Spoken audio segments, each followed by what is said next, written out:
Good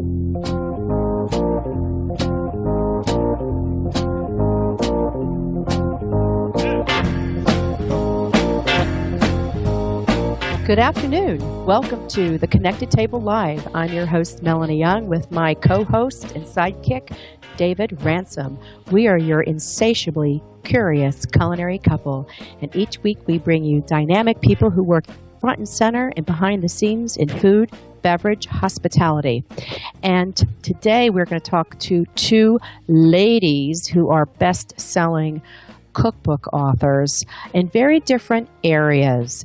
Our first guest is Linda Gassenheimer, who is a nationally syndicated columnist. Her Miami Herald's Dinner in Minutes is distributed on the McClatchy Wire service to over 6 million readers each week. She is the go-to source for all things culinary in South Florida and the Keys, and is author of The Flavor of the Florida Keys, New and Keys Cuisine. Linda is also the producer and host of the weekly segment part of Topical Currents called Food News Views on WLRN 91.3 FM and National Public Radio, where she dispenses great tips on cooking for family and showcases well-known chefs and personalities from around the world like Francis Ford Coppola, Lee Iacocca, Paula Deen, Martha Stewart, and Emeril Lagasse. That's right, Melanie. She's also the award-winning author of over 30 books, and including recently 3 released books on diabetes-friendly cooking, published in cooperation with the American Diabetes Association. Linda, welcome to the show. I'm just delighted to hear both of you talking about me. I mean, thank you. That sounds wonderful. Well, we've known you for a long time, and it's so nice to have you. I had you on my other show, Fearless, Fabulous You, but we're going to dive in. Obviously, you have a lot to say with your release of your three new books written in coordination with the American Diabetic Association. You know, you write and dispense wonderful advice and tips on your website and your column about cooking and meal preparation. One of the challenges I know a lot of us face during the holidays is meal overload. Not overeating, but you are served food that you probably shouldn't be eating in large or small amounts. And a lot of it is sugar. What can people do about this?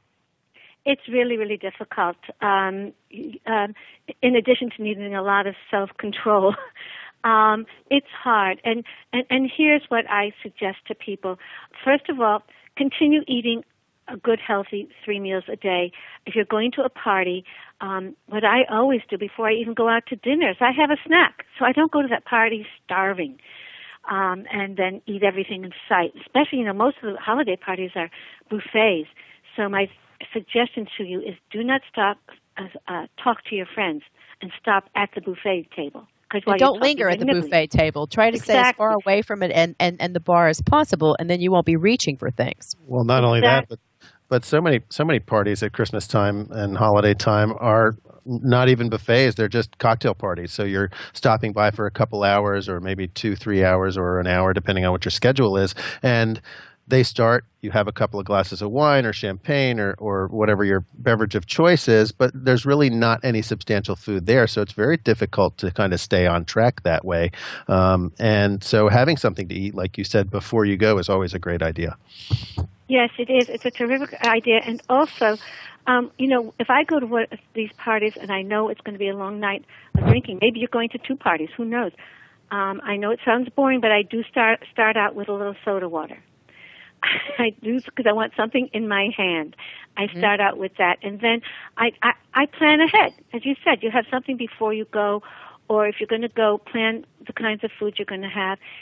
If it is a buffet, I try very hard to take that plate and first fill it with vegetables, so I don't have a lot of room on the plate for the rest of the stuff, and then take just a little bit of everything else. And, as we were talking, much of the holiday food is sweet. Mm-hmm. It's candies, it's cookies, it's sugar-loaded foods. And so I have my latest book is the No Fuss Diabetes Desserts. And those are really healthful desserts. They're full portions. And maybe if you're giving a party, you can bake some of these so people have a choice. There should always be a choice at a party. And try to go for the healthy choice if you're at a party. Well, as a host, you're so right. As a host, you really need to take into consideration what not just you might think you might want at a cocktail party, or a Christmas party or a holiday party, but what everybody might need and what all the needs would be, whether that's vegetables or something sweet or something healthy or something not so healthy, because so many times a holiday party is filled with unhealthy food, as we all know. So it's important to make sure that you've got other options there for people. Right, and let's face facts. It's the holidays, so you want to enjoy yourself. So if you are going to have a blowout, which we all will, you have to admit it. Yes, we will. Then really try the next day to get back on schedule. And the other thing you can do is get out and walk. Absolutely. No matter what the weather is, just get your feet moving, and that'll help a lot. Well, there's nothing like a long walk after a holiday meal, and I'm a big proponent of walking. So, Linda, you have written over 30 books. I mean, you're prolific. We want to zero in first about the ones that you just released with the American Diabetic Association. First of all, how has diabetes impacted your life, and what propelled you to want to write more in depth on this topic? Well, I personally don't have diabetes, but of course, I have a lot of people in my family who do have it, and I think almost everybody you talk to knows a friend, a relative, themselves, somebody with diabetes, because there's like 86 million people who are pre-diabetic, 29 million people who are diabetic, and an astounding number that came across my desk early this autumn was that adults over the age of 65, 1 in 4 is a diabetic. And they tend to have sweet tooths. Oh, of course. And so that is so difficult. I wrote the original recipes for the South Beach diet. And because of that, the American Diabetes Association asked me to write for them. And because the third stage of that South Beach diet is very similar. Yes. And so I started writing the books with a lot of guidance from them. My expertise is, you give me the guidelines, give me the parameters, and I'll go into the supermarket and come home and show you how to make a meal. I mean, doctors will tell you, eat this, don't eat that. So how do you make it into a meal? What do you buy in the supermarket? And that's difficult. And so in all my books, I have a section called Shop Smart, because I want to help you get in and out of the supermarket. And in the Shop Smart section, I'll give you a whole bunch of staples that are part of the recipes in the book. And I give you what to look for on the nutritional label. So you can go to the market with those numbers. It may not be exact, but if they're close, then that's great. You see a pasta sauce with the right numbers, then take it home, keep it on the shelf so you're ready to make several different kinds of meals. So that's how I got into it.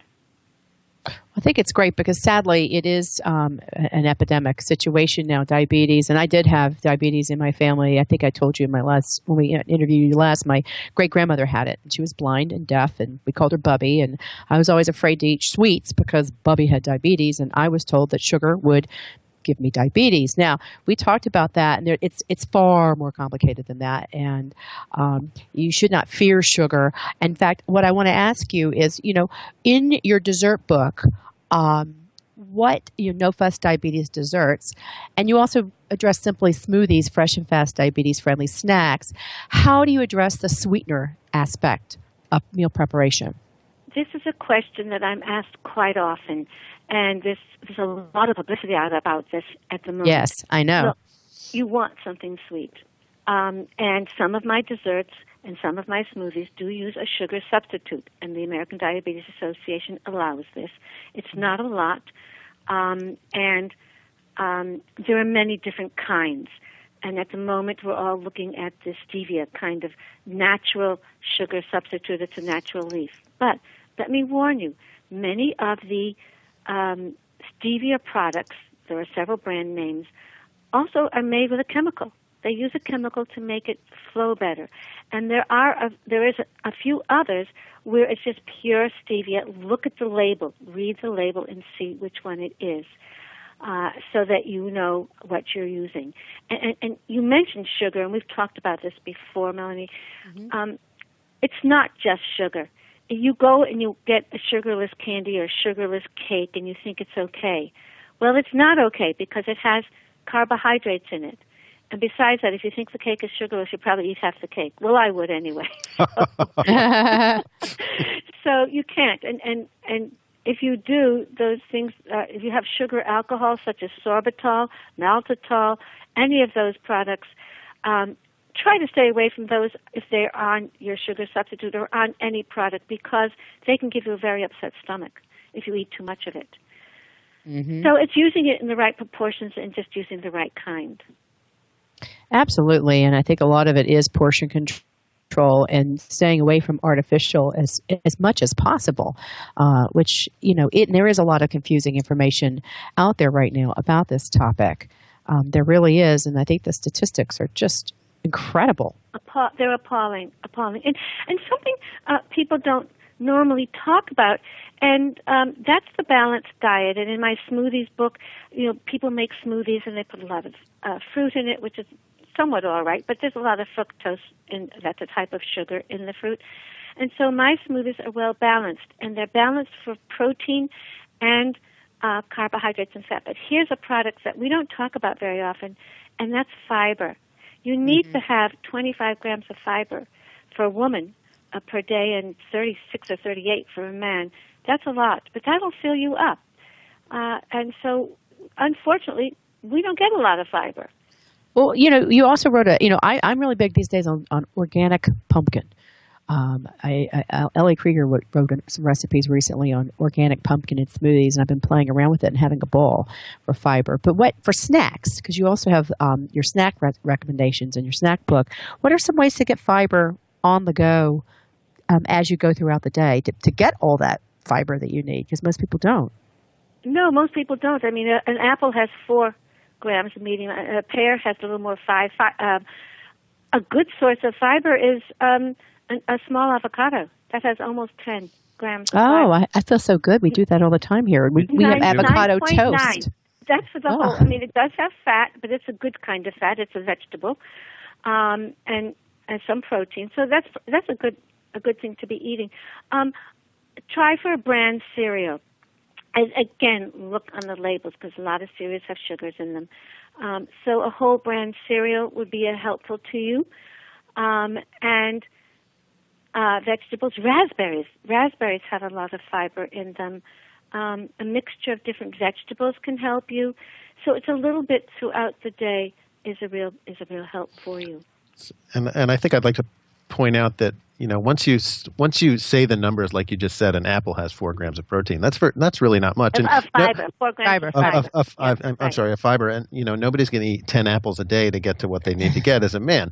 So a lot of times people will start to look for things that they can just grab and go with, and there's obviously a lot of things like protein bars and things like that out there that people gravitate towards to get the amount of protein and fiber that they want. But a lot of times those are chock full of sugar as well. So you really need to kind of look and see what you need and what's going to be right for you. Correct?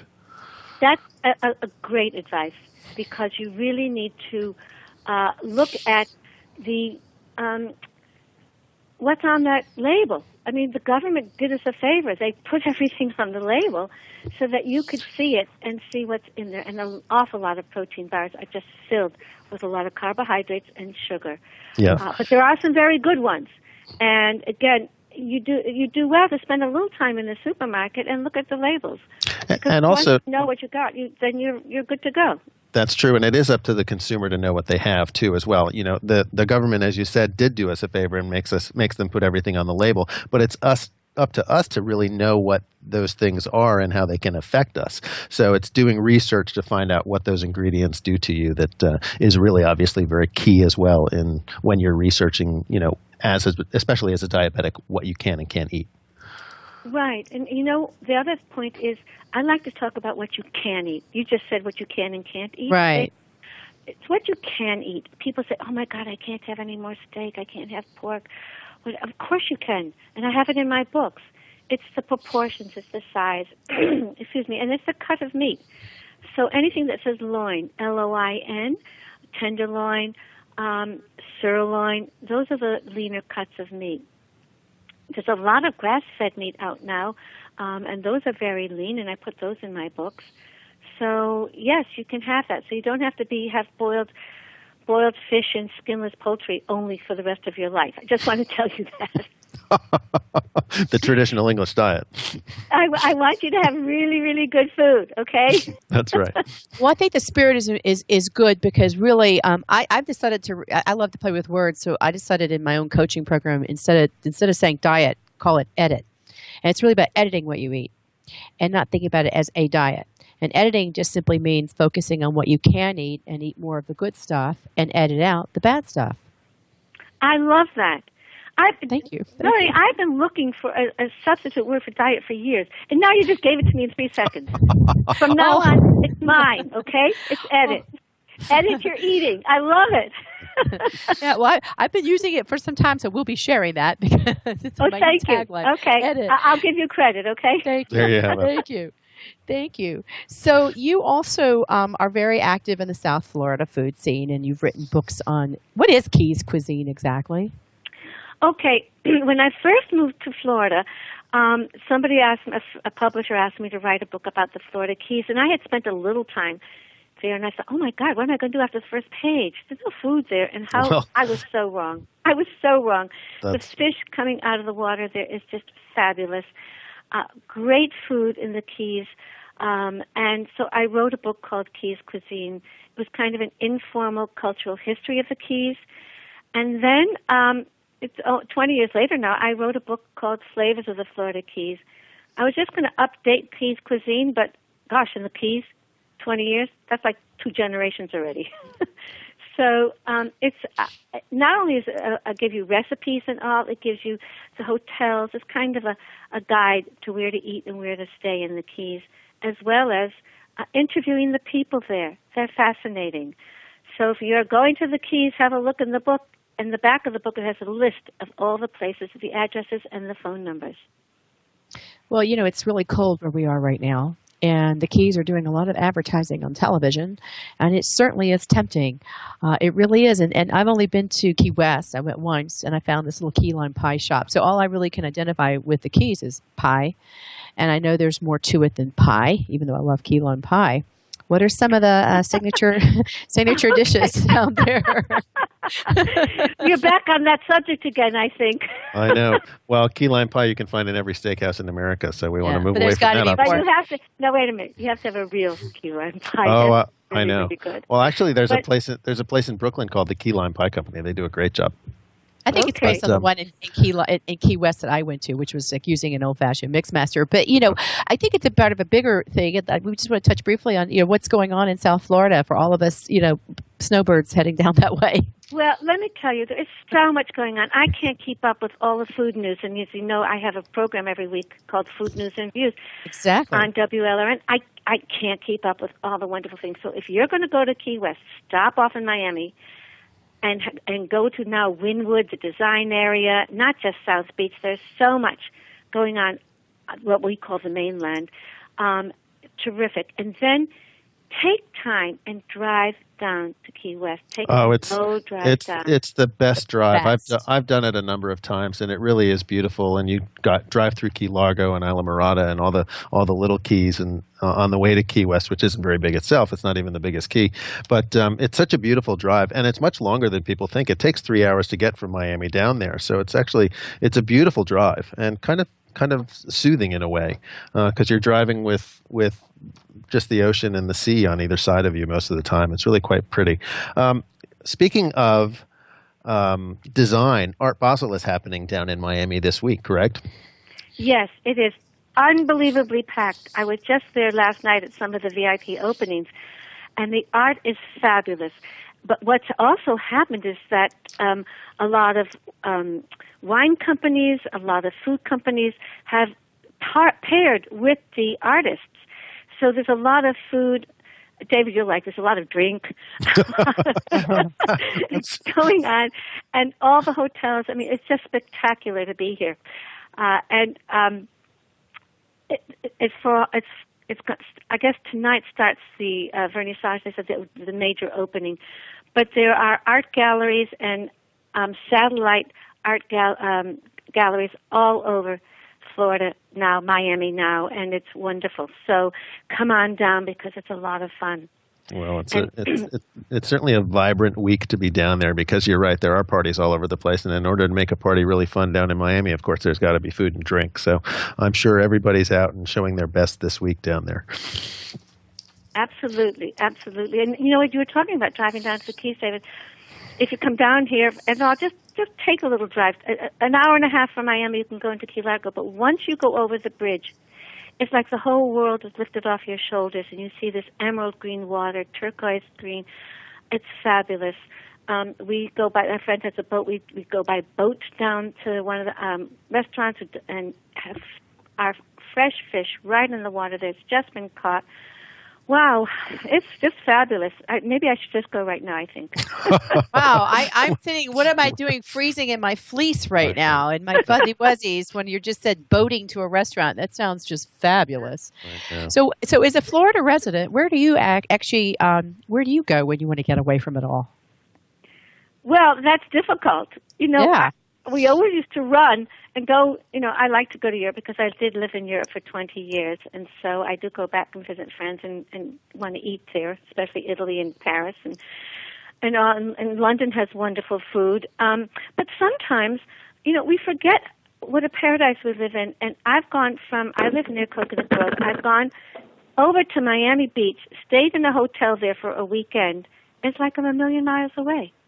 I can take long, long walks on the sandy beach, have some wonderful food right there. Why would I get on a plane and go anywhere, right? Well, we felt that way about New York. When we moved out of the city, suddenly we wanted to go do everything that we hadn't done for like 20-something years. And we like crammed it all into 1 week. It was kind of crazy. And now when we go back in, you know, we're like tourists in the place we used to live that we're too busy to enjoy. So sometimes you find it's like the little bluebird. You never know until you leave home how wonderful the home you have is. Absolutely. And I do love going into New York. And as you say, you know, go in there for 3 days and visit it and have a wonderful time. But then And they go back to the beach. So what's next on the horizon for you? Do you have other books under wraps? Yes, or? I have 2 more books coming out next year for the American Diabetes Association. One's on chicken. People keep asking for more and more chicken recipes. So, and one is something that so many people have asked me for, and that's one-pot meals. And when I was doing the recipes, testing the recipes for the one-pot diabetes dinners, I realized this is fabulous. The cleanup is practically nothing. I mean, I don't have one of my friends came up to me and said, "When's that one pot coming out?" He said, "My wife made me clean 5 pans yesterday." Well, I can certainly relate to that because I do most of the cooking, and then for some reason I do most of the cleaning too. So I like to use as few pans in the house as possible when I cook dinner. So I completely agree with whoever that was that said that to you. I beg to differ after Thanksgiving. I've never seen so many dishes. We had his mom up from Palm Beach area, and I've never seen so many dishes. It was just everywhere. I was single for a long time. Everything I did was in one pot. Okay, well, I could have gotten some of your recipes then. Well, These are all simple and easy. Was that a no, David? Well, actually, that one pot that she used was used by a chef in a restaurant. So I don't think she ever cooked before I got there. There were, as I like to say, there were shoes in the oven because it was just more shelf space. I think we have too much information. What do you think? It's widely circulated out there. So when are your next books coming out? The chicken book's coming out in April, and the one pot is going to be probably late August, is what we're thinking of now. Well, you are prolific, I must say, as someone who's written 2 books, and you've written over 30. God bless you. So we're about to wrap up. Now that we've talked about all your books and where to read your articles and your column, where can people find you? Okay, come to dinnerinminutes.com. That's minutes with an S on the end. That's my column, Dinner in Minutes. That's my web page. And from there, you have a link to my columns. All of my Dinner in Minutes columns fit the government guidelines for nutrition. And in the past, I never told anybody because I was worried they think it wasn't good. But now people are delighted that it's a healthy column. Oh, yeah. And you can also have a link to my radio programs. You can listen live or they're archived, and so there's a link to it there. Recipes are there, and my blog is there. So join me. And you It's a can- complete you can- visit. I'm on it right now. It's a complete destination for anyone who wants to learn about food, get news, and also find where to buy your books. And you're on Twitter at L Gassenheimer, right? LGASSENHEIMER. Also Facebook.com, Linda.Gassenheimer. Again, GASSENHEIMER. And tune in on WLRN 91.3 on Thursdays. For your show, Food News and Views, right? What time? Thank you. 1:30 to 2 p.m. Eastern Time. Okay. And you can call in there. If you go to my website, you'll be able to see where you can call in. And tomorrow is Thursday. We're going to have the Pillsbury $1 Million winner on. That's right. The Pillsbury $1 Million winner was just announced on the Chew at 1 o'clock, and you were a judge, and you know who it is, and we can't wait to hear who it is. I wasn't a judge. I have been a judge in the past. Oh, okay. Which is a daunting thing to give away $1 million. I would imagine. Yes. Oh, well, we'll serious. tune in. We'll ask people to tune in tomorrow to find out the winner. We have to wrap it up. We have our next guest, but we both want to wish you a very, very happy holiday. Hopefully, we'll see you when we go down to South Florida, which I hope is sometime in the first quarter. Looking forward to seeing you both. Come on and join me. Will do. Thank Such a pleasure having you on, Linda, and be well, and we'll see you soon. Oh, it's my pleasure. Thank you. Bye-bye. Bye. Folks, you're listening to The Connected Table live on W4CY, and we will see you next week when our guests are Maricel Priscilla and David Rosengarten. And wishing you a savory, delicious week.